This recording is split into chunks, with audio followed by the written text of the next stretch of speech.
Hello, I am Jim Moray from the band False Lights. This is my colleague Sam Carter, Hello. and we're going to show you some of our stuff.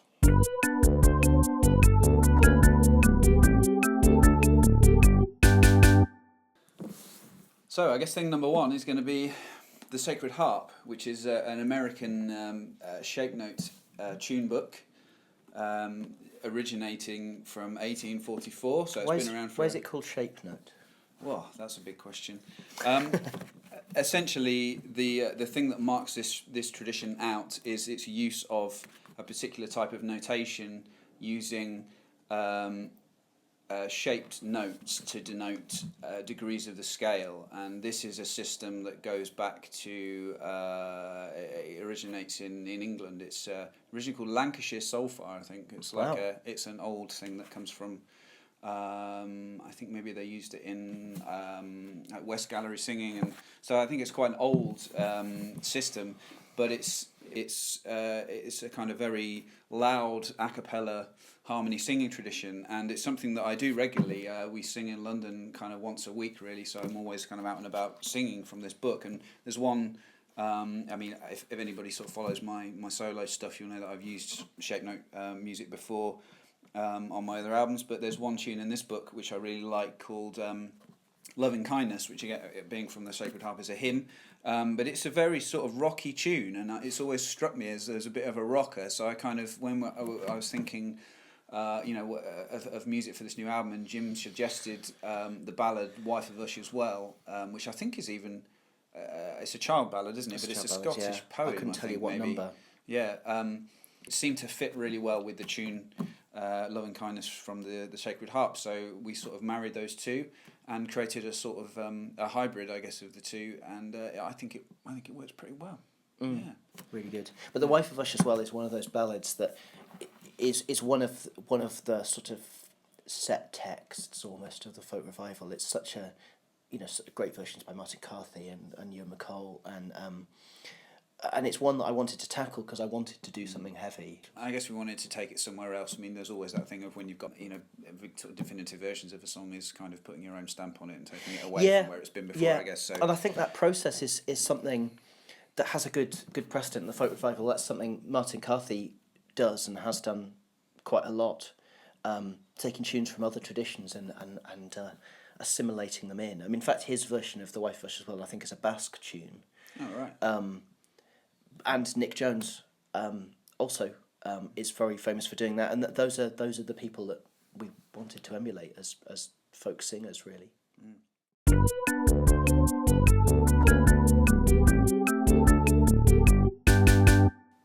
So number two is these records, these two records, by a man called Nick Jones, who is both a friend and a huge influence on both of us. Most people know his album Penguin Eggs, if they know his albums at all. I was very, very lucky to grow up with a complete set of vinyl. These, you can't get these anymore. These sort of locked in a vault somewhere in North Yorkshire. So we have the Noah's Ark Trap and From the Devil to a Stranger. They're just Nick's way of arranging tunes and his way of thinking about traditional music was so influential on both of us and the process that we went through for this record. It's sort of a rite of passage to learn to play things like Canadeo from Penguin Eggs in a way, and I guess we've both put in our time doing that, so it's a thing that we had in common. But I think in particular his way of rebuilding songs and stripping them for parts and putting them back together again is really formed the way I think about traditional music. And what we were doing for this record.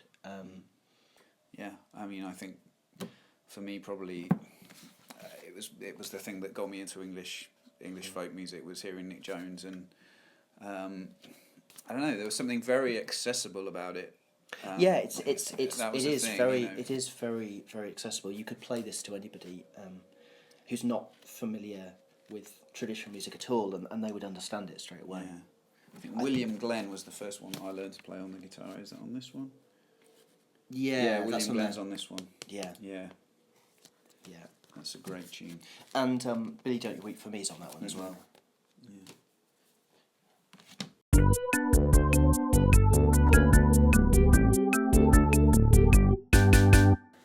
So number 3, it's almost a cliche for people our age, but this record is one of the huge ones that we both had in common, and has been a huge pattern for what we wanted to sound like and how we wanted to think about music.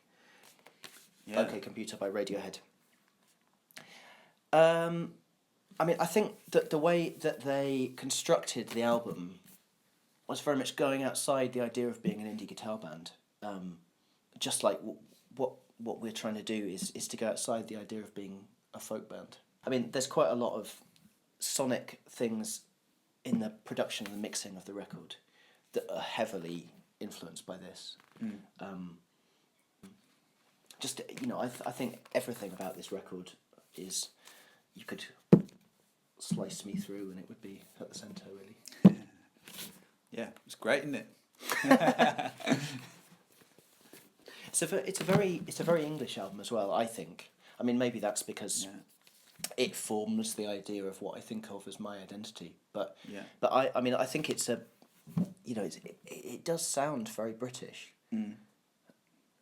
For me, it's something about a juncture in time when the digital age was kind of coming into the forefront, and this kind of idea of this cold land of ones and zeros at the same time as people's human beings and their failings and their frailties, and it was something in the album. I hear the uneasy relationship between those two things. If you think about something like Fitter Happier, where it's just this kind of, I don't know, that kind of cold voice and the things that it's saying. I mean, I don't know, that's what it makes me think of anyway. The mixing of it is very like that as well, though. Sort of warm sounds, recorded on old microphones on tape, and very harsh digital, early sampler stuff, or not even particularly early sampler, but 8-bit sampler stuff, and there's a bit of that on this record as well. I mean, I think the other thing for me is it came along at a time. So this came out in 1997. So I was 16 in 1997, and I just finished my GCSE. I just got my GCSE results the day I bought this. I distinctly remember going to the record shop and buying it. But at the time I decided I wanted to go and I wanted to do music and I wanted to study music. And it was the first record which really captured me of treating, I'd been told, I'd been studying piano and I'd been told to study classical music and study art music. And it was the first rock album that belonged to me rather than another generation, which took sort of guitar music so seriously. It's almost like a classical piece. And that's what, just that commitment to taking your art seriously is what I draw from this a lot as well. I think it definitely went in as just thinking, you can be really, really serious about what you're doing. There's such a high level you can attain while still playing electric guitars and drums and bass and singing.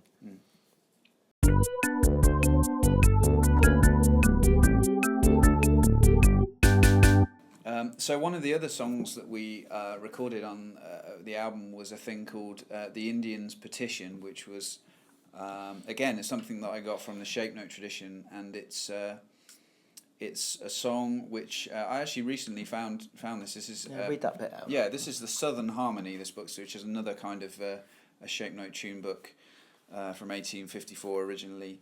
And this has got the Indians' Petition in it, and the footnote to the song here says, "This song, it is said, was composed by the son of a chief of one of the western tribes who was sent to the city of Washington to make a treaty with the United States, which was delayed for a while by some unavoidable circumstances." So, interestingly, this Indians' Petition song is sort of, we have quite a soothing arrangement of it, and in a way we've created the most soothing sounding protest song ever, which is kind of an interesting thing. You can kind of imagine that this... I'd never thought of that before, that it's a protest song. Yeah, well, it is. I guess it is, isn't it? The guy was going to kind of talk to the US government probably to say, give us our land back, please.